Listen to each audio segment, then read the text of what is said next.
Hi, it's Jon Mitchell, Mayor of New Bedford, and this is another installment of the Mayor's Weekly Update. So let's start off with COVID this week. Again, another week of just being flat with new cases. We're averaging about 40 new cases a day, maybe a little bit less over the last couple of weeks, about the same in the previous 2 weeks. So it's better than going up, of course, but again, it bears repeating. The more that people can get vaccinated, the better. We will be seeing opportunities for younger children to be vaccinated. The FDA has approved the vaccines, certain of the vaccines for younger children, 5 to 11, and so we will see soon opportunities for children to go to clinics to get their shots, and so I think that'll help with the overall picture as we move forward. So something to keep in mind, even kids are at risk, and of course they can spread it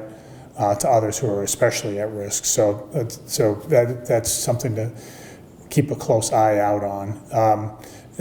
On the good news side also, we have seen a little bit of a dip in hospitalization, so that's good. Right now at St. Luke's there are some 21 COVID inpatients, and there have been a couple of deaths of late. So again, there are vulnerable people out there that are catching the disease, and almost without exception, and getting very ill.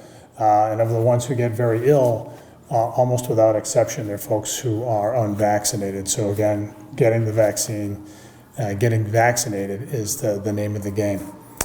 The second thing I just want to talk about briefly is the storm that we had this past week. It really snuck up on us, and we were prepared well, I thought, to deal with tree issues and such. And but sometimes all that preparation can't prevent trees from falling on power lines and knocking out power. So if you're still experiencing no power, we need to let Eversource know. We are working very hard to let Eversource know where all the houses are and all the businesses are that are without power. So we continue to press on them. We're seeing some improvement.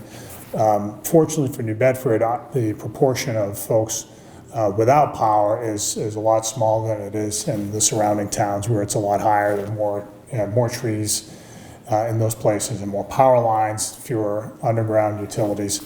And so they're more at risk when we have storms like this. But we're going to continue to push on Eversource to get things restored. I just wanted to say thanks to all the city employees who worked really hard, especially the folks in DPI, to get trees cleared, to make things safe for kids to get to school and for folks to travel wherever they needed to go. So they really hustled. They were out there while the storm was still going on.